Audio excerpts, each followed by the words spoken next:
Imagina despertar, ¿no? Y ver que el dólar subió un 10% de golpe. Uf, ¿cómo impactaría eso en los gastos, las deudas, los planes? Hoy nos metemos en un tema crucial que, bueno, aparece bastante en las fuentes que revisamos, la cobertura cambiaria. O sea, esencialmente, cómo manejar el riesgo de esas subidas y bajadas del dólar. Exactamente. Y esto de la cobertura, el hedging, como se le dice, no es solo para las megacorporaciones, ¿eh? Es una estrategia, diría yo, fundamental para cualquiera que tenga exposición al riesgo cambiario. Cualquiera. Vamos a desglosar un poco qué significa, por qué el dólar a veces se mueve tanto y qué herramientas hay. Claro, mirando lo que dicen las fuentes. La idea no es tratar de adivinar el futuro, sino más bien cómo gestionar la incertidumbre que ya tenemos hoy. Entendido. La misión entonces, si lo ponemos así, es ver cómo esa incertidumbre del tipo de cambio se vuelve algo más manejable. Desempaquemos esto. Primero, lo básico. ¿Qué es exactamente la cobertura cambiaria? En la práctica. Mira, pensalo como un seguro. Un seguro financiero, digamos, contra movimientos feos del tipo de cambio. Son acciones concretas que se toman para, neutralizar el riesgo de perder plata si tu moneda local se devalúa frente al dólar, por poner un ejemplo típico. Y para eso se usan instrumentos financieros o a veces son decisiones más de estrategia, ¿no? Para compensar esas posibles pérdidas y que no te afecte tanto el poder adquisitivo, los márgenes si es un negocio. Claro. ¿Y por qué tanta necesidad de asegurarse? Las fuentes que vimos mencionan factores que se repiten, ¿no? Que empujan al dólar para arriba. Así es. Generalmente se habla de 3 factores clave. Primero, la inflación. Cuando es alta y persistente en países emergentes, eso le quita confianza a la moneda local. Segundo, las decisiones de política monetaria afuera, sobre todo en Estados Unidos. Si la Fed, la Reserva Federal, sube las tasas de interés, eso tiende a fortalecer al dólar porque atrae capitales. Y tercero, la incertidumbre global. Puede ser política, económica, lo que sea. En esos momentos, el dólar actúa como un refugio seguro y, claro, sube la demanda. Entender esto ayuda a ver por qué cubrirse es algo estratégico, no solo una reacción de pánico cuando ya está subiendo. Claro, totalmente. Es como comprar el paraguas antes de que llueva, no cuando ya estás empapado. Y para eso hay distintas estrategias. ¿Cuáles son las que más resaltan las fuentes? A ver, la más directa, la más sencilla, es lo que llaman cobertura natural, que básicamente es, mantener una parte de los ahorros o de los activos directamente en dólares, o en otras monedas fuertes, ¿eh? Es simple, sí, pero tiene sus costos de conversión y siempre está el riesgo de que justo el dólar baje respecto a tu moneda. Es una estrategia más bien pasiva, digamos. Entiendo. Y después vienen herramientas más estructuradas, ¿no? Como los contratos a futuro, los futures. ¿Esos cómo funcionan? Sí, los futures.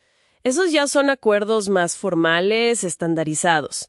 Se negocian en mercados regulados y es para comprar o vender una cantidad específica de dólares a un precio que fijas hoy, pero para una fecha futura. Son súper útiles para las empresas. El ejemplo clásico, ¿no? La importadora peruana, que tiene que pagar, digamos, $100,000 en 3 meses. Si compra un futuro hoy, ya sabe exactamente a qué tipo de cambio va a comprar esos dólares. Fija el costo y se olvida de la incertidumbre. No importa si el dólar se dispara. Entiendo la ventaja de la certeza, ¿sí? Pero eso también quiere decir que si el dólar por estas casualidades baja, la empresa no se beneficia de esa caída, ¿o sí? Precisamente. Ese es el punto clave del hedging con futuros. Buscas eliminar el riesgo, el malo, y también el bueno, por decirlo así. Pagas un precio por esa certeza. Ahora, si necesitas más flexibilidad, hay otras cosas, como los forwards. Son parecidos, pero son contratos privados, como hechos a medida entre 2 partes. Por ejemplo, una empresa y un banco. Te dan más flexibilidad en montos, en fechas, pero no tienen la garantía de un mercado organizado. Existe el riesgo de contraparte, o sea, que el otro no cumpla. Pensar en las futures como un traje de talla estándar y los forwards como uno hecho a medida, cada uno con lo suyo. Interesante esa distinción, sí. Y las fuentes también mencionan las opciones financieras. Eso ya es otro nivel de complejidad. Ofrecen una lógica un poco distinta. Una opción te da el derecho, fíjate, el derecho, pero no te obliga a comprar o vender dólares a un precio que pactaste, el strike price, antes de una fecha límite. Para tener ese derecho, pagas una prima, como la cuota de un seguro, ¿viste?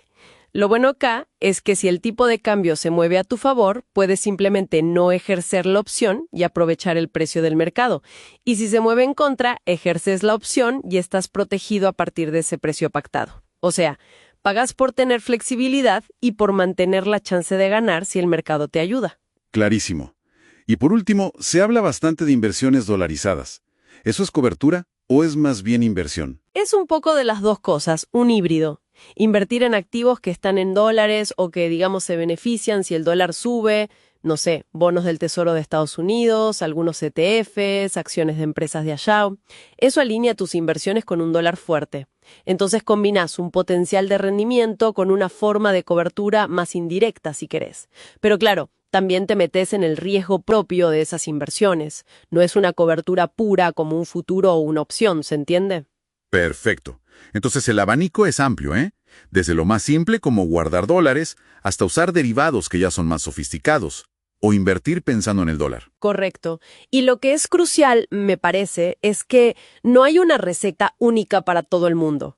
Lo interesante es ver cómo estas herramientas se usan en la realidad. Los casos que mencionan las fuentes, por ejemplo, de Argentina, México, Chile, en años de mucha volatilidad, muestran cómo distintas empresas o inversores usaron estas estrategias, futuros para asegurar costos, opciones para protegerse pero con flexibilidad o dolarizar activos, para navegar la tormenta.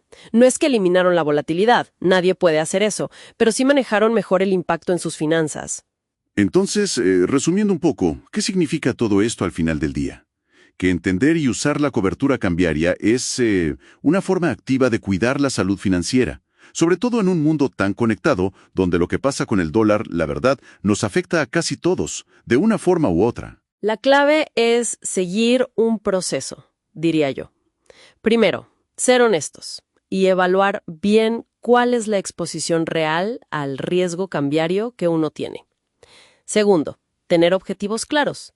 ¿Qué se busca? ¿Certeza total? ¿Protegerse solo de caídas muy fuertes? ¿Algo intermedio? Tercero, elegir la herramienta adecuada según el perfil, el costo, el objetivo. Y cuarto, muy importante, revisar la estrategia cada tanto, porque las condiciones del mercado cambian, ¿viste? Totalmente. Y bueno, para dejar picando una reflexión final. Quizá la cobertura más profunda no es solo elegir un instrumento financiero, sino adoptar una mentalidad de anticipación constante. En lugar de solo reaccionar a los golpes del mercado, ¿cómo podemos entender mejor las reglas del juego financiero y usarlas para navegarlo de una forma más proactiva? Interesante para pensarlo.